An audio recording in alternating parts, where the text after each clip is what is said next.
Olá, olá, como você está? Tudo bem? A tatuagem remonta ao Antigo Egito, os povos da Síria, os Mauris, os povos da Polinésia. 4.000 anos antes de Cristo já há relatos de múmias que foram encontradas tatuadas. A tatuagem ganhou o mundo, fez viagens incríveis, chegou na Grécia e na Roma, só que lá ela era punitiva. Os povos antigos tinham como uma tatuagem religiosa, uma prova de fé. Depois de ser punitiva na Roma e na Grécia, chegou à Europa e popularizou-se pelas mãos de James O'Reilly, que criou o tatuador elétrico. A palavra tatal foi descoberta por James Cook, um navegador inglês, que conheceu esses povos que marcavam seus corpos. No Brasil, em 1960, muito recentemente, é que ela foi popularizada, com um dinamarquês chamado Luc Tatu. Esse era o apelido dele. Mas era um circuito muito underground, era coisa de marinheiro, coisa de bêbados, coisa de pessoas que viviam num circuito fora da sociedade. Mas isso mudou radicalmente e é muito comum e bonito, eu digo, pelo menos é a minha opinião, este universo da tatuagem. Sobre isso nós vamos falar com a tatuadora, Carole Shirazai, já já. Como é que é essa evolução da tatuagem até chegar às mãos de uma artista? E depois uma outra artista, a do cinema, a da televisão, a das séries. Ela protagonizou a série mais importante da HBO Brasil. 50 países assistiram simultaneamente o negócio, com Aline Jones. E essa série levou a Aline para uma série de outros trabalhos. Televisão, o cinema argentino, falando em espanhol. Aline Jones fala com a gente já já, depois do bate-papo com a Carole Shirazai. E outros temas que vamos abordar, tenho certeza que hoje também com a sua participação. No YouTube, no Instagram e no Facebook, a Agência Arte tem a grata satisfação de anunciar que está no ar mais um De Bene com a Vida.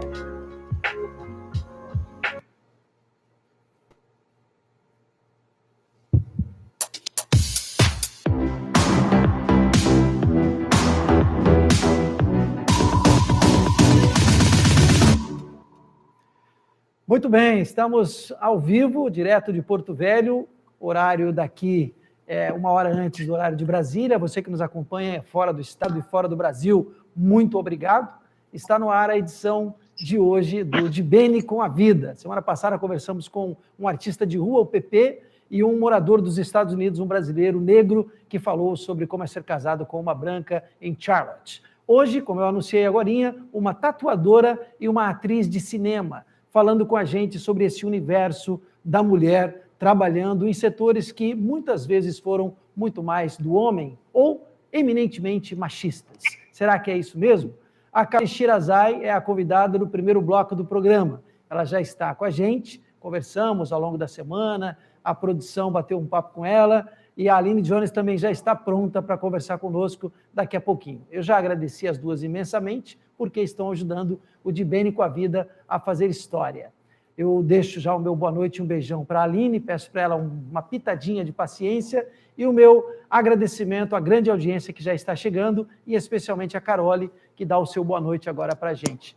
Oi, Carole, como é que estão as coisas? Olá, tudo bem? Boa noite. Tudo bem, tudo tranquilo. Você está falando de onde, Carole? Eu estou em casa agora, depois do dia inteiro trabalhando, aí eu estou sossegada em casa. Eu te agradeço bastante, porque eu sei e que bom que é assim, né? A tua agenda anda cheia, pelo que eu soube, e você abriu um espacinho para conversar com a gente hoje à noite. Que bom que a agenda está cheia, porque nós vivemos num mundo de pandemia, de afastamento, de isolamento, e eu acredito que vocês estão aos poucos voltando ao trabalho também, né, Carole?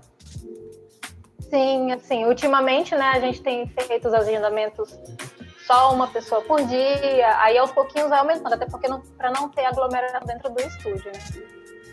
Ô, Carole, você é tatuadora, eu sei que você também é empreendedora e toda tatuada, depois você vai falar de quem é que você gosta, quem é que tatua você, ou se existe já uma prática de autotatuagem, mas como é que é essa coisa de tatuagem na tua vida? Você é nova, você é jovem, faz tempo que você curte isso, sempre gostou.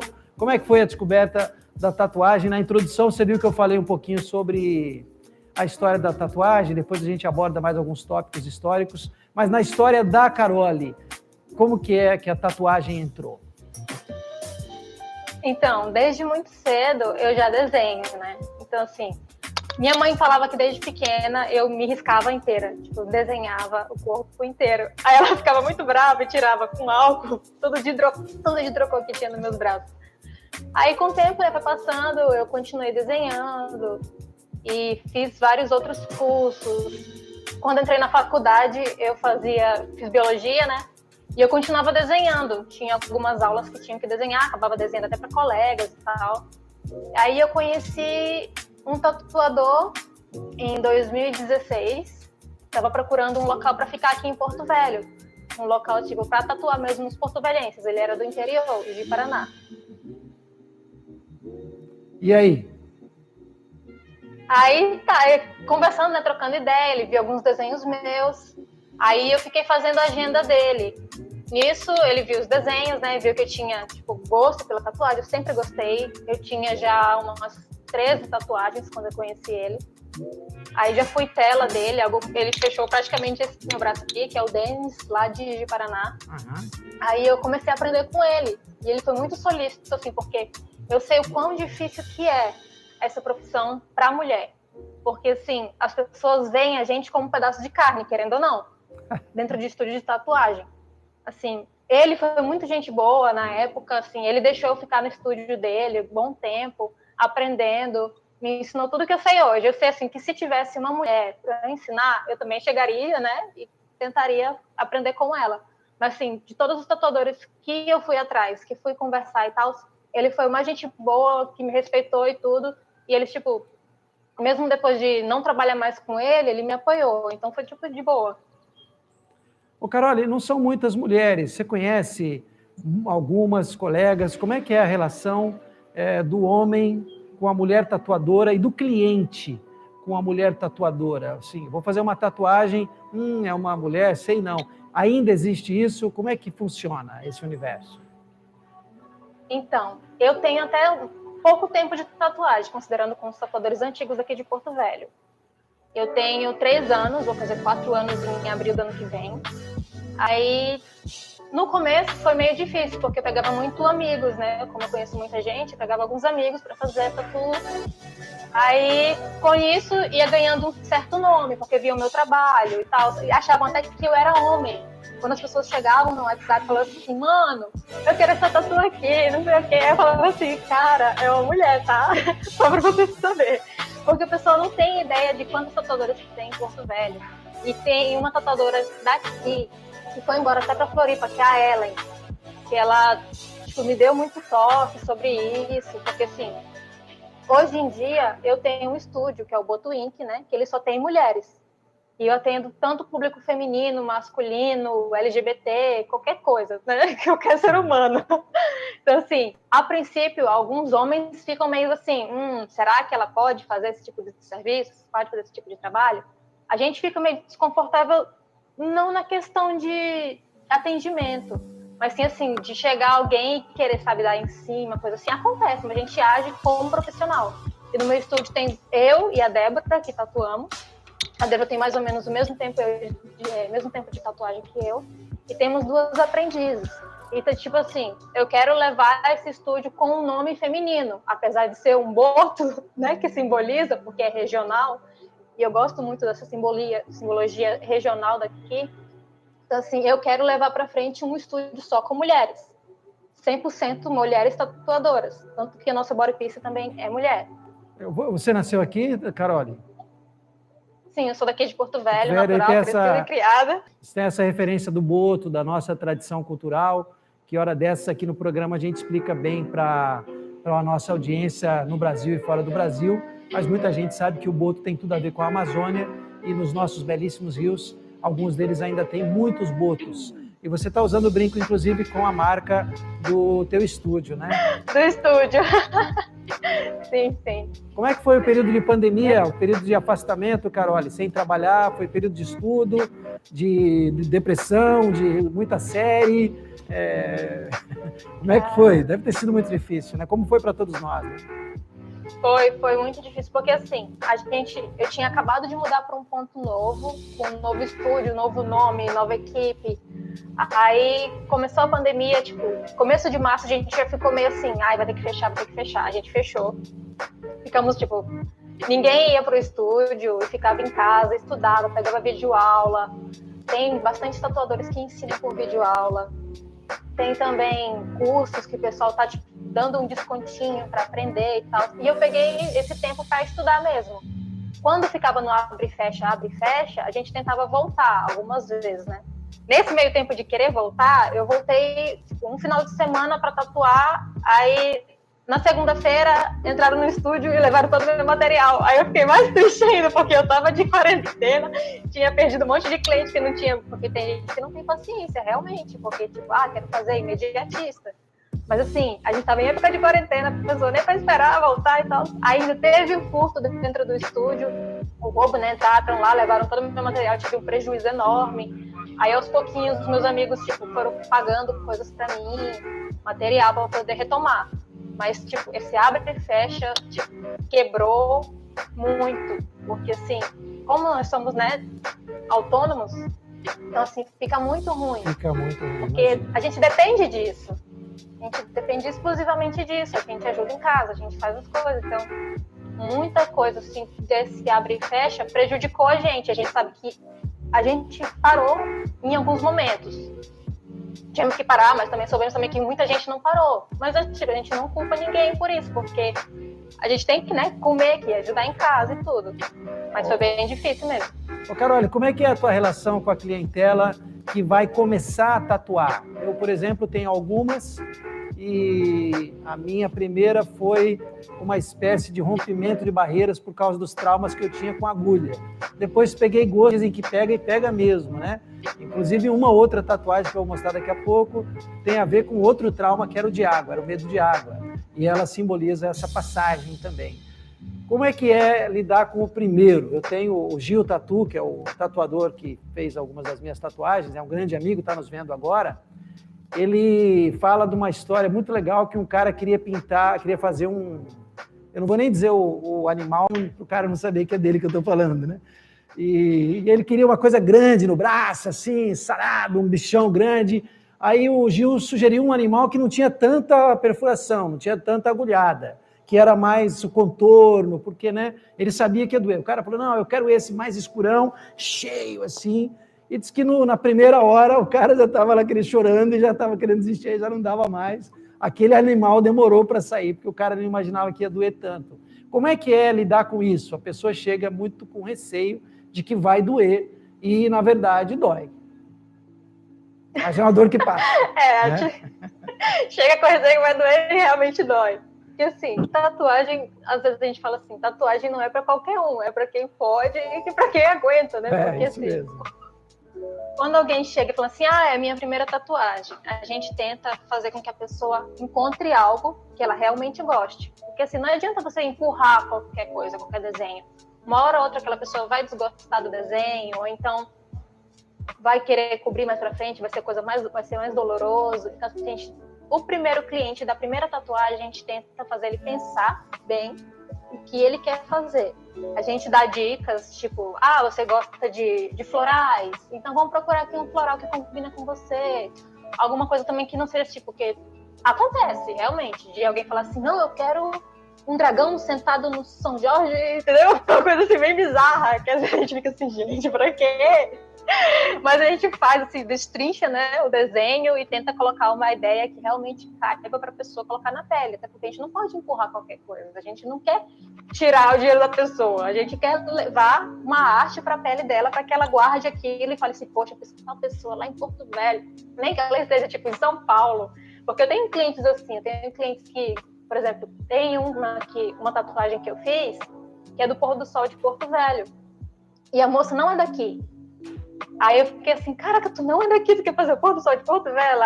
Porque eu vim pra cá muito novinha e eu gosto muito de Porto Velho. Eu falei assim, eu quero levar ele pra minha pele. Eu falei assim, poxa, isso é ótimo, né? Porque eu vou colocar uma coisa que vai eternizar a vida da pessoa e ela não mora mais em Porto Velho e vai levar, tipo, pra onde ela for.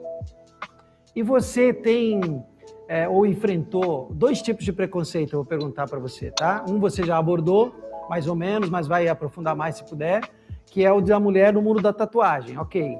E a mulher super tatuada? Essa lida como? Porque também tem essa coisa assim, meu Deus, né? É muita... eu gosto, eu tenho 2 filhas que são tatuadas e as tatuagens são muito lindas, mas tem gente que não gosta ou fica meio refratário, né, Carole? Eu não comecei a estudar tatuagem, eu trabalhava numa faculdade daqui, na parte administrativa. Então, assim, eu não tinha esse tanto de tatuagem que eu tenho no braço exposto. Eu tinha mais tatuagens na parte do tórax ou nas pernas que não dava para ver tanto.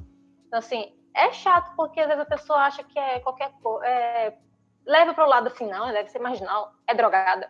É isso, é aquilo, entendeu? O pessoal coloca uma capa na gente que não cabe. E assim, se a tatuagem fosse dizer sobre o caráter das pessoas, acho que tem muita gente que deveria ser tatuada. Porque assim, é uma coisa tão tabu, assim, tão passado, né? Que é muito atrasado. Mas como é que o teu... Porque assim... Diz. Eu fiz biologia, por exemplo. Tem a minha colega, Débora, que ela é formada em letras. Tem a Body Pierce, que é toda tatuada e é formada em matemática e faz biomedicina. Sim. Então, assim, as pessoas às vezes taxam como assim, tatuado é vagabundo. Não é assim. Até porque dá-lhe dinheiro para fazer tatuagem, né? Então, não tem que ser vagabundo, não. Hoje, voltando pós-pandemia, então entrando já na questão do mercado, porque você acabou virando uma empreendedora, né? Você tem um próprio estúdio, você tem um negócio, você viraliza isso, você tem os seguidores, tem o desenho, o estilo de vocês no teu estúdio. Como é que é o mercado? Há uma boa procura? As pessoas estão rompendo também essa barreira e buscando mais a tatuagem? São preços justos, preços bons? Dá para viver bem disso, Carole? Assim, na nossa região, as pessoas não valorizam tanto. Assim, Porto Velho, Rondônia em si, ainda está tendo crescimento, está tendo boom de tatuagem. Tanto é que expõe no estúdio e quer mais algumas aprendizes. Meninas que desenham muito bem, que são ligadas à arte. E assim... Em Porto Velho, eu não posso dizer assim, dá pra ficar, tipo, rico, milionário. Não. Assim, dá pra você manter bem, assim, num padrão, assim, legal, com tatuagem. Assim, mas fora, tipo, São Paulo, Brasília, região Nordeste, no Nordeste, em algumas regiões lá, tipo Salvador, no Sul também, eles pagam muito bem, em comparação com Rondônia, no caso, né? Assim, a tatuagem em Rondônia é muito barata. Varia de quanto a quanto? Qual que é o que é barato, o que é um preço justo? Só para a gente ter uma ideia do universo. Eu sei o quanto eu paguei nas minhas tatuagens, mas o nosso usuário, internauta, talvez esteja curioso para saber quanto custa. Porque assim, acho que as suas tatuagens não foram o mesmo valor de hoje em dia, né? Até porque os produtos, os materiais, tudo encarece com o tempo, vai variando. E como hoje em dia, na época de pandemia, luva, máscaras, estão tudo caro, então, assim, a gente ainda tipo, cobra muito abaixo do que deveria. Por exemplo, a mínima do estúdio é 80. Então, assim, para tatuagem pequenininha, tipo um nomezinho, ou então um negocinho pequenininho, uma florzinha e tal. O justo, né, poderia dizer assim, que seria uns R$200. Certo. O justo, mínimo. Entendeu? Que é o que eu encontro, tipo, em São Paulo e Brasília. 150 a R$200 o teto mínimo. E assim, eu acho que isso é muito mais questão dos próprios tatuadores se organizarem, porque assim, há uma variação gigantesca em Porto Velho. Então deixa eu tatuadores que cobram Deixa eu te apresentar, então. Pode falar. Tá. De tatuadores que cobram, tipo, R$30 o mínimo, cara, não paga nem a caixa de luva, que a caixa de luva hoje em dia tá R$58. Então, assim, não paga o nosso material. O tatuador que faz isso aí, eu já acho meio duvidoso, entendeu? Então, assim, a gente cobra um mínimo, bem mínimo, que dá pra manter pelo menos, tipo, a caixa, o material que a gente vai usar no cliente. Então, deixa eu te apresentar o meu Walter White, do Breaking Bad, que tá aqui perto... A minha perna direita, tá aqui, né? O Gil Tatu fez. Aqui no braço, o meu Apache, que eu sou apaixonado por índios. Tem um Apache bonito aqui. Sou muito fã dele. Aqui no meu braço esquerdo eu tenho uma manta, uma arraia gigante, que foi a experiência que eu tive na Indonésia, mergulhando com elas, e aí uma cura, um processo de cura que começou do medo da água. E aqui tem o 27, que é o meu número, com a Glay, meu amor, a minha mulher. Está me vendo agora em Rio Branco com a família. Deixa eu mandar um beijão para a família toda. Está aqui o 2, que é o B, o 7, que é o G, e juntos parece uma simbologia da Indonésia também.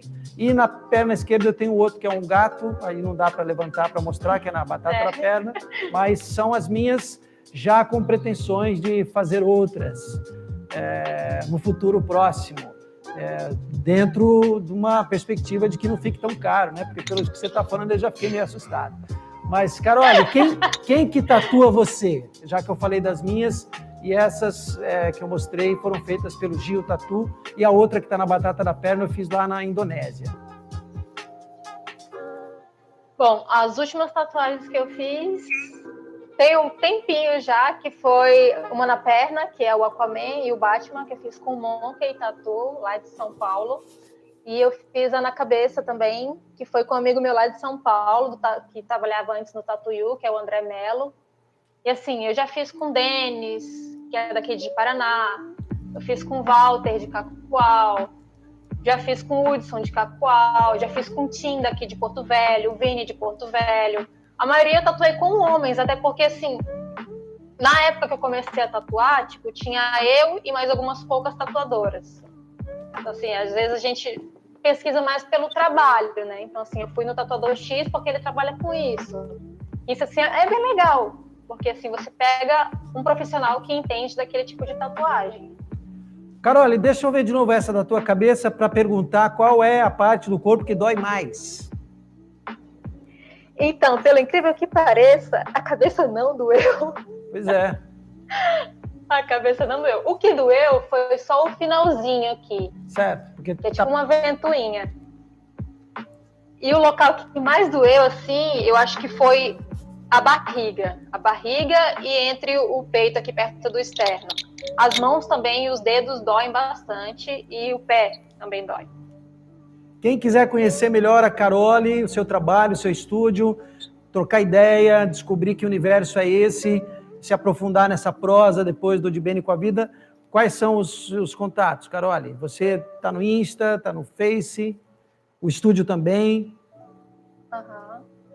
Sim, principalmente pelo Instagram, que lá eu posto os meus trabalhos, que tem o Carole Tattoo Inc., que é o meu individual de trabalho, e o do estúdio, que é o Boto Inc. Tattoo. E pode me encontrar pelo WhatsApp, que é o 981131307. Eu só respondo por lá os orçamentos, porque é muita foto, é muita coisa, então eu só consigo guardar pelo celular mesmo no WhatsApp. Ô, Carole, tem muita gente folgada que pede fiado, não? Como é que é a história na tatuagem? Ah, eu pago depois, anota na caderneta, isso aí não tem não, né? Assim, tem sim. A pessoa fala assim, eu te dou a minha pele para poder tatuar. Eu falo assim, não, mas eu não tô precisando de pele. Assim, no começo eu pegava muita pele pra tatuar, tipo, de graça, mas de amigos. Certo. Tem uma tatuagem que eu mandei pra vocês, que é de um amigão meu, o Felipe, que, tipo, ele falou assim, mano, faz aí tua primeira tatuagem em mim. Eu fiquei, meu Deus! Aí ele deixou, e saiu muito bom. Isso que é legal, entendeu? Legal. Foi a primeira que você fez, ele foi o cobaia. Ele foi a cobaia, que até o Hellboy vermelhinho. Ficou muito legal, vamos achar de novo pra foi mostrar. A primeira tatuagem. Ficou muito bonita a tua primeira tatuagem, muito bem feita, parabéns. Aliás, a gente já havia apresentado, você é uma excelente artista, e é legal, né, Carole, porque eu falei no começo um pouco da história da tatuagem, que é ligada a misticismo, religião, depois muito a preconceito, depois a punição, depois a quebra de paradigmas, virando algo muito mais cult e agora algo mais usual, mais comum. É muito legal você ver esse rompimento de barreiras, esse crescimento e a opinião pública mudar em relação à tatuagem, né? Eu acho... Parece que as coisas estão mais calmas, assim. Ainda há muito preconceito, mas bem menos hoje, né, Carole? Assim, eu conheço muitos advogados, muitos professores de diversas áreas que, tipo, possuem tatuagem e eles trabalham, assim, como forma, né? Formalmente, eles colocam, tipo, blazer até a manga para cobrir. Mas, assim, eu acho que essas questões de tatuagem visualmente, assim, não interfere em nada na questão do trabalho da pessoa. Perfeito. Porque, assim, é uma coisa que está na pele, não é uma coisa que vai estar afetando o caráter dela ou a forma dela desenvolvendo o trabalho. Então, assim, eu conheço vários. Tem um cliente meu, que ele é professor de psicologia, que ele é todo tatuado. Aí eu fui tatuar o pescoço dele e falei assim, mas você tem certeza que tatuar o pescoço? Porque vai que, né, lá na faculdade o pessoal fala pra fazer que nada. O negócio é que eu dou aula bem. Então tá tudo certo. Mas tem uma coisa que antes da gente encerrar que eu abomino, sabia? Tem um pessoal aí do futebol, do mundo do esporte internacional, que aparece tatuado nos jogos, fazem tatuagens na Europa, as tatuagens horrorosas, umas coisas assim, sem pé nem cabeça, mal feitas, fora do lugar, parece, não sei, acho que o pessoal da Europa deu... Esses caras têm grana, né? Podiam fazer uma tatuagem melhor, mas tudo bem, isso é uma questão de opinião. Só acho que tem muito mau gosto em algumas tatuagens de gente famosa que podia fazer uma coisinha melhor acabada. Carole, mais algum recado, alguma coisa que você gostaria de falar? Você sabe que eu gostei muito de te conhecer, ainda não tinha conversado contigo, a não ser pelas redes sociais, marcando, antecipando essa prosa, mas muito legal, parabéns por você romper paradigmas, por ser uma mulher batalhadora, por ser empreendedora, por ser vencedora também nesse universo outrora tão machista. Parabéns, viu? É isso, eu fico muito agradecida pelo convite, tanto o seu como o do Jefferson. Então, assim, eu só tenho a agradecer mesmo e dar, tipo assim, que as pessoas entendam que tatuagem é uma arte e ela deve ser tratada como tal. Então, quando for escolher um tatuador ou escolher um desenho, pensem bem antes de fazer, para não dar trabalho para a gente cobrir depois. Tem hoje processo de remoção, mas é uma coisa muito complicada, né, Carol? É muito invasivo, às vezes pode criar uma queloide, ou então uma ferida que pode, né, deixar uma coisa pior. Eu só conheço uma pessoa, tipo assim, que eu já testei, que faz um trabalho bom, só que ela mora em Campinas, que é a Fátima. E ela tem um excelente trabalho de remoção, tipo, de poucas sessões sai, mas é muito doloroso, muito doloroso. Então, assim, é melhor pensar bem em como fazer e com quem fazer, do que fazer de qualquer jeito e ter que passar por um processo mais doloroso do que a própria tatuagem. Carole, quem está chegando aqui no estúdio agora e te manda um beijão é minha filha, Sâmia, que tem tatuagens lindas, é tua fã, ela fez essa ponte entre a gente e está aqui, veio acompanhar e tem umas tatuagens muito legais também. Eu sou fã das tatuagens dela, ela me ajuda com as minhas, me ajudou com perder o medo de uma e perder o medo da água lá na Indonésia, então eu tenho umas dívidas com ela. Obrigado, Carole, um beijo, Deus te abençoe. Muita paz, Obrigadão. Muito serviço, que essa pandemia acabe, que os clientes proliferem e você cresça na arte que você desenvolve tão bem. Parabéns. Muito obrigada, Domingos. Valeu. Obrigada a todo mundo. Tudo de bom. Falamos sobre o universo da tatuagem, viajando um pouco pelo planeta, conhecendo alguém aqui de Porto Velho, que é uma referência no mercado local, que tem poucas mulheres quando o assunto é tatuadoras, mas aos poucos vai quebrando paradigmas.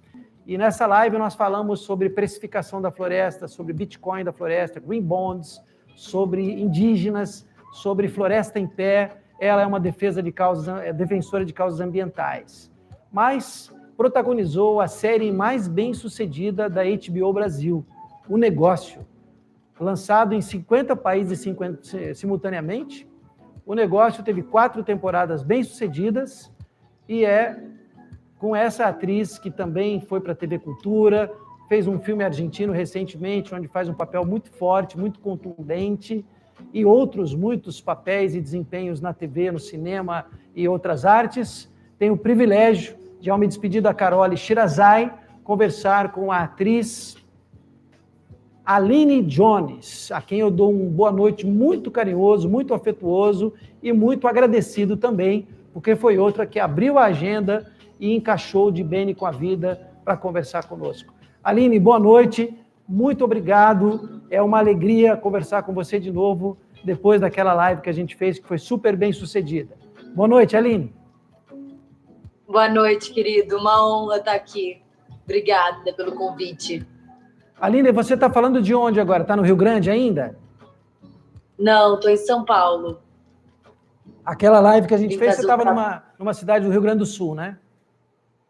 Sim, eu estava a 1 hora de Porto Alegre, Mariana Pimentel. Agora eu tô em São Paulo. Já retomando o trabalho, Aline, ou não? Sim. Eu vim fazer um trabalho aqui, vim gravar uma publicidade, mas provavelmente quando terminar a gravação eu volto para lá, tentando manter a quarentena dentro do possível e manter os trabalhos também, né? Numa cidade mais isolada, num lugar mais isolado, mais tranquilo. Sim. Não quero ficar nesse fervo. Aline, me diz uma coisa. Eu estava vendo a entrevista que você deu para o Danilo Gentili, achei muito legal, com a Michelle, né? Sim, amiga. Foi muito legal, falando sobre a série e o negócio, e que eu queria daqui a pouco abordar um pouco essa coisa da série, que acabou apaixonando todos nós, porque a gente acabou virando, depois de cinéfilo, sérieéfilo, né? Porque agora a gente gosta de série, eu pelo menos gosto muito.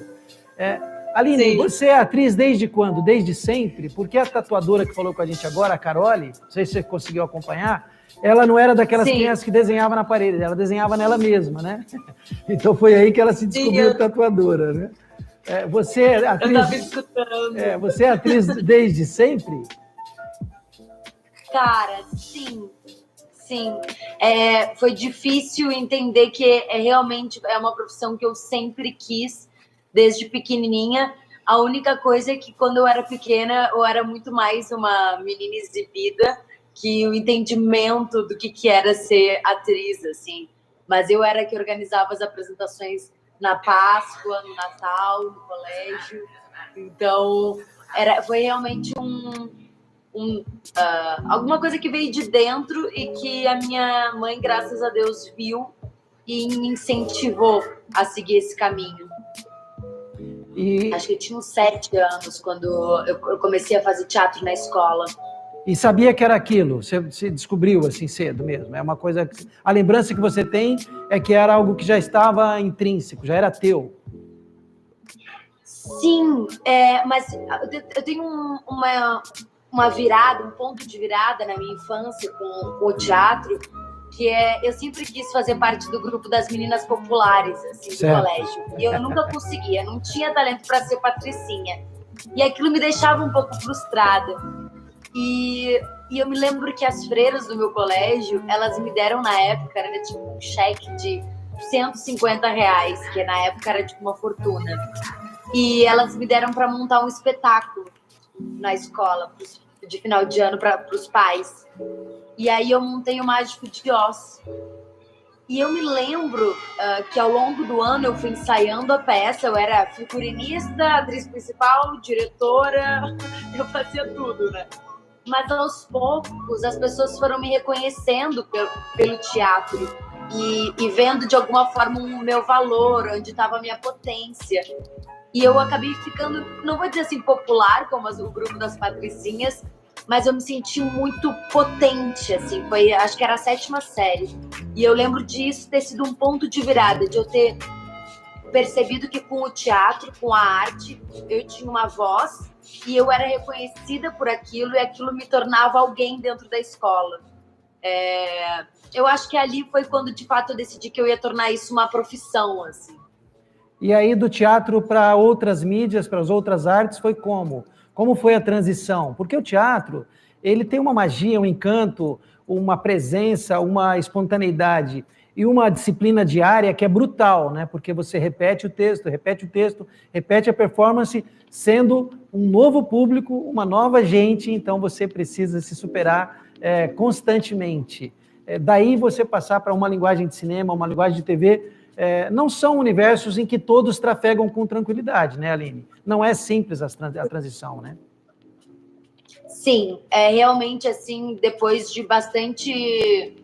Eu posso dizer que hoje eu tô com 29, eu poderia dizer que eu tô há 20 anos fazendo isso, né? Tô dentro do mundo das artes. E realmente são linguagens as atores, para os diretores, completamente diferentes, assim. Mas eu comecei no teatro, sempre fiz teatro, assim. Ano passado eu estreiei meu primeiro espetáculo em São Paulo. Então, sempre foi uma constante na minha vida e, de fato, é a arte a linguagem que eu mais me sinto potente num lugar muito selvagem. Mas depois eu comecei, assim, com 11, 12 anos, eu comecei a fazer publicidade. E acho que eu fiz até meus 22 anos, assim, entrei no mercado da publicidade. E com isso veio participações em minisséries, programas de televisão lá do Rio Grande do Sul. E eu também, em paralelo a isso, eu sempre falo que eu tive um ano da minha vida que todos os cursos de cinema de Porto Alegre, os alunos que estavam concluindo o curso, que tinham que fazer um filme, resolveram que eu ia fazer as protagonistas deles, assim. Então foi um ano que foi muito bom, porque de repente, é uma pretensão minha falar isso, mas é como a queridinha dos formandos das faculdades de cinema. E eu fiz um curta atrás do outro, assim, o que foi realmente uma escola do cinema para mim. Além dos cursos que eu já fazia de TV e cinema, estar em prática, exercendo, inclusive um desses curtas dessa época, eu acabei ganhando no Festival de Gramado, a Mostra Gaúcha de Melhor Atriz. Então, realmente foi uma escola onde eu pude aperfeiçoar a minha interpretação para cinema, na verdade, para vídeo. E aí veio O Negócio, que foi a série da HBO, que de fato ali foi a legitimação, né, de alguma forma, do meu trabalho profissional. E com O Negócio veio os convites para fazer os 3 filmes que eu fiz. Na verdade, 2, porque o Simonal fez mais uma participação, assim. Você teve uma participação Negócio... Você teve uma participação no Simonal, né? Sim, mas acabou que teve tantos cortes, o filme ele teve 2h30, depois teve 2 horas, aí passou para 1h30, que acabou que a minha participação não ficou nada. Eu lembro até da frustração da minha mãe, de falar, filha, tu não tinha feito uma participação? Eu falei, sim, mãe, mas 3 cenas que vai caindo uma no primeiro corte, cai a outra, quando vê já foi. Mas depois do Negócio surgiu o Happy Hour e o Blindado, né? Então foi aí que de fato eu vi que eu tinha portas abertas no cinema. Vamos dar uma pausa no cinema com o Happy Hour e Blindado, porque eu quero falar com você sobre a importância dos roteiristas e do diretor. Mas antes de Blindado, você também tem participação na Globo, Insensato Coração, né? Sim. Eu fiz uma participação nessa novela. Acho que eu tinha uns 21, 20. Legal. Então, estamos falando de teatro, estamos falando de televisão, estamos falando agora de série. O Negócio é extraordinário porque fez um sucesso brutal. E, inclusive, te levou para o Blindado, que eu queria falar um pouquinho do cinema argentino, do qual eu sou fã. Quem está aqui comigo, filha, namorada, vendo, sabe que eu adoro o cinema argentino por N razões, porque também gostava da Argentina. Mas, para mim, são contadores de história como poucos no mundo. Talvez os espanhóis superem, mas acho que os argentinos contam a história como poucos. Como é que a série entrou na tua vida? O Negócio é um negócio estupendo, 4 temporadas, 50 países simultâneos, HBO, que carrega a marca de se reconstruir com Game of Thrones, né? Ela se reconstrói ali, ela renasce, e no Brasil ela reconstrói série com vocês, que é de mulheres que transformam as garotas de programa em um trabalho de marketing e de vendagem fora de série. Como é que entrou na tua vida essa série? Como é que ela mudou a Aline Jones?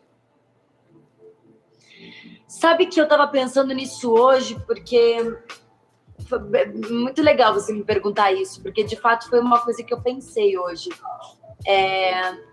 Porque eu estava fazendo umas fotos, e essas fotos que a gente tem que parecer mulherão, né? E voltando no carro, eu pensei, se eu não tivesse feito Negócio, talvez até hoje eu estivesse negando o mulherão que eu sou. E o Negócio, ele me ajudou muito a aflorar essa potência de mulher fatal, de uma mulher que sabe o que quer, uma mulher que sabe os seus talentos. É uma coisa que eu acho que eu sempre fugi um pouco pelo caminho da menina, da moleca, como que eu posso dizer? um lugar um pouco que às vezes a gente entra no lugar de fuga da menina moleca, porque a gente não assume essa mulher sedutora, essa mulher forte.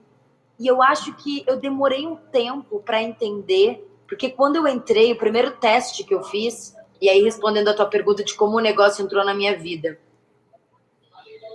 eu fui chamada para fazer um teste. Eles tinham assistido, acho que um filme meu, ou um curta, não lembro agora. E eu fiz um teste fiz 3 testes. Um com o produtor de elenco da Mixer, um com a diretora no Rio de Janeiro, e aí o outro eu fui para São Paulo e fiz o teste com a Rafaela Mandelli, que é a protagonista, que é a principal das meninas, e aí eu fiz com o diretor, que é o Michel Tikomirov. Então, assim, foram vários períodos de testes, né? Eles ficaram entre eu e uma outra menina, e na dúvida ali eles fizeram mais um teste e eu acabei passando. E depois de passar no teste, ainda teve toda uma negociação financeira com a HBO, que eu lembro até que a minha empresária me ligou e falou: eles vão te ligar e eles vão dizer que tu tá fora e tu vai dizer que tá tudo bem. E eu, assim, com lágrimas nos olhos, falando: não, eu não posso falar isso, é o que eu quero fazer. Mas, enfim, deu certo. Eu acho que essa cena que estão mostrando aí foi a que você fala que é garota de programa para os pais, né? Você está na mesa. Acho que você, não sei se parece que é... Pelo menos eu lembro que essa cena é uma cena muito marcante, que ele quebra um copo ou tá, alguma coisa assim na sala, né? Sim. Fica muito pé da vida com você nesse momento. E aí você... Temporada... Aí você fez uma temporada imaginando que fosse sucesso, que seria... Não dá para saber, né, Aline? Não dá para saber. E eu acho que o negócio ele terminou de passar ano passado, né? Sim. Então, assim, agora vai fazer 1 ano que eu tô, digamos assim, que eu não me envolvo mais com o negócio, que não tem mais distribuição, não tem mais divulgação, já passou, digamos assim, né, esse trabalho na minha vida. Vocês assistem porque vocês dão play e a gente tá sempre lá. Tá sempre lá. É um trabalho agora que se coloca no passado para mim.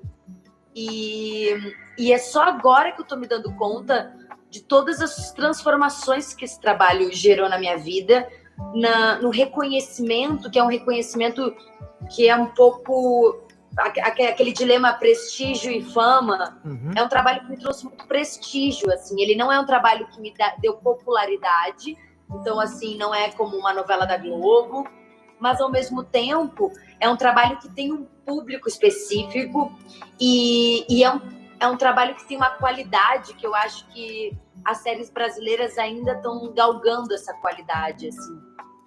Acho que esse é o grande mérito.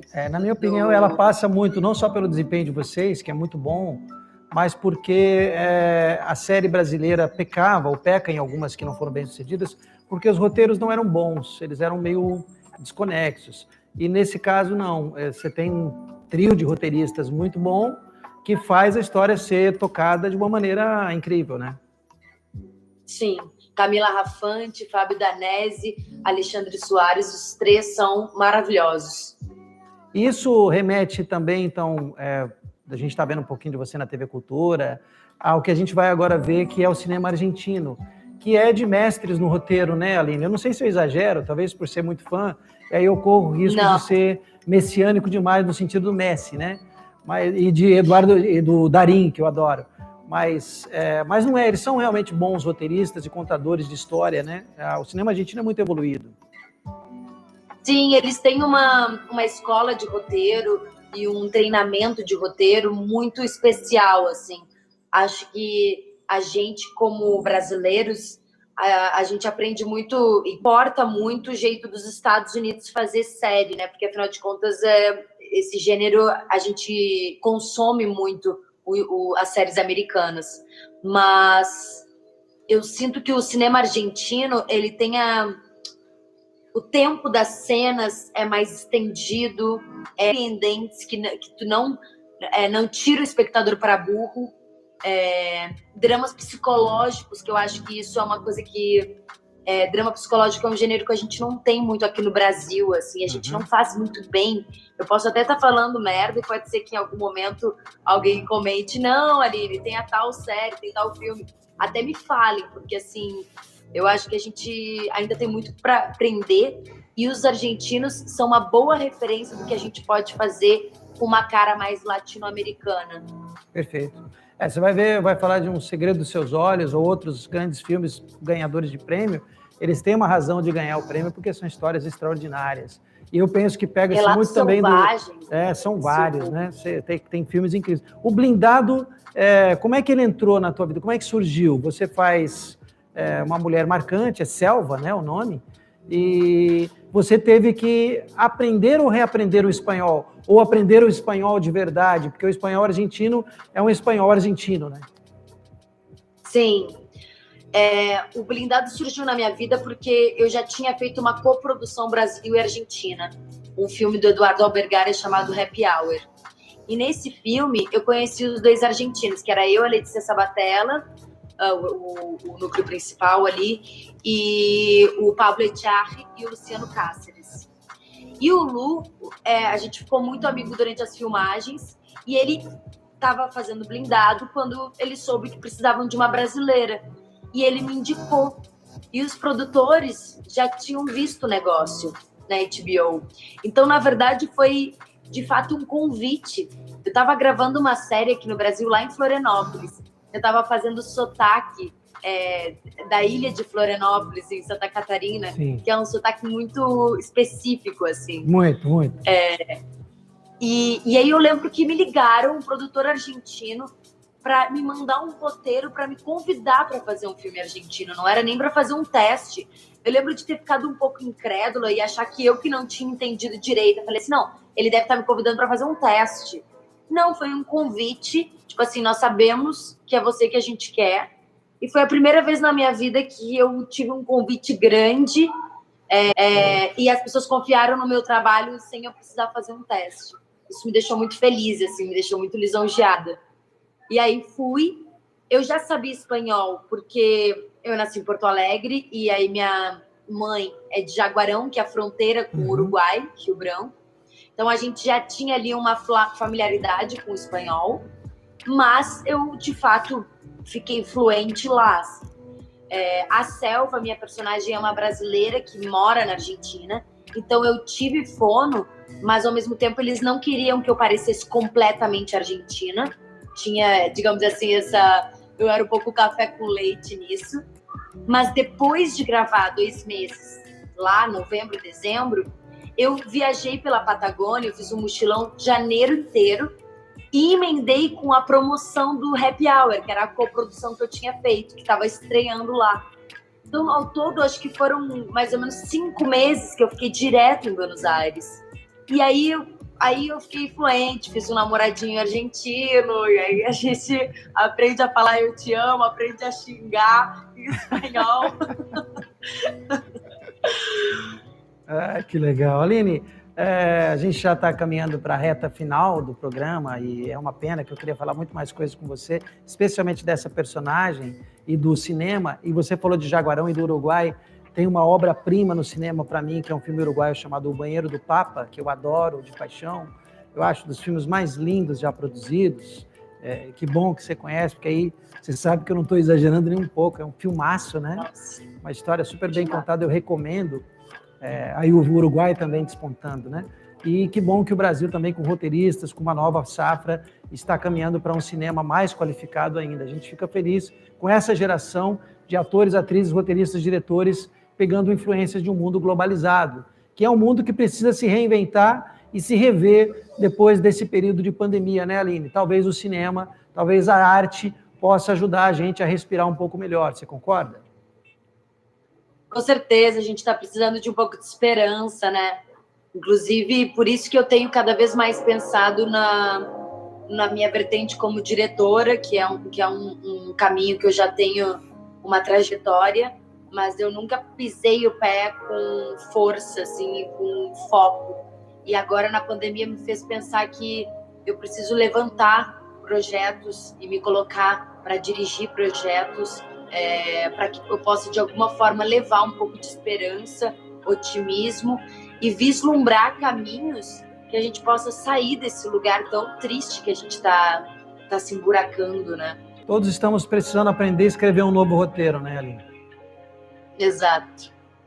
E eu peço a você que aceite nossa mais sincera gratidão, porque você está me ajudando a Agência Arte, as pessoas que nos amam, que me amam, que estão envolvidas com esse trabalho, vendo agora, assistindo, nos ajudando a começar esse roteiro, essa trajetória, que é um programa com o objetivo de ouvir histórias, contação de histórias com significado, para deixar quem vê de bem com a vida ou de bem com a vida. E a tua presença só nos deixa felizes porque faz parte da nossa história. E você nos emprestou um pouquinho da tua história. Obrigado. O meu carinho por Rondônia, pelo Renato, por você, pelo povo que aí vive, é alguma coisa que eu ainda não sei explicar, não sei por que essa conexão surgiu e é um lugar, o contato com vocês me faz bem. Então, obrigada pelo convite, pode me convidar sempre.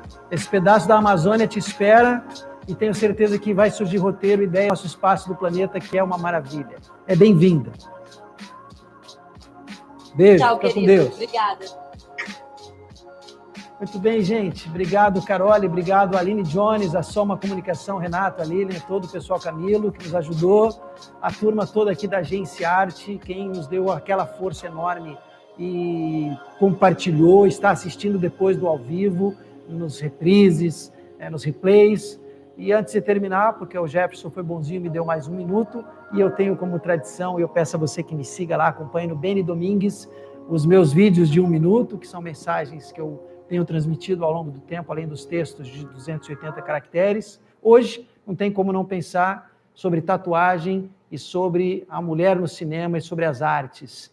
Algo fica marcado no coração, na pele e na alma da gente hoje, que é o desafio de fazer by Rondônia, a partir de Rondônia, a partir de Porto Velho, um trabalho qualificado, um trabalho com gente que tem coisas a dizer, um trabalho que tem a ousadia de romper fronteiras. Isso eu digo para você, com gratidão a Carole e a Aline, para que também você não tenha medo de romper fronteiras, de passar um pouco, de ir além, de subir montanhas mais altas, de buscar novos ares, de quebrar paradigmas e de acreditar que é possível, que dá certo, mesmo em meio a crises. Como diz o Thomas Halleck, um teólogo e filósofo tcheco, toda crise é uma chance. E agora ela nos deu uma chance, talvez esteja te dando também, e a gente espera que você saiba aproveitar, como nós também estamos tentando aproveitar. Pense a respeito, tenha uma ótima noite, beijo, beijão ao pessoal em Rio Branco assistindo, ao pessoal aqui em Porto Velho, a família, a filhota, aos amigos. Jeff, valeu. Beijo grande para você também, essa família Agência Arte. Fique na paz, fique com Deus e até a próxima, na semana que vem, com mais de Bem com a Vida.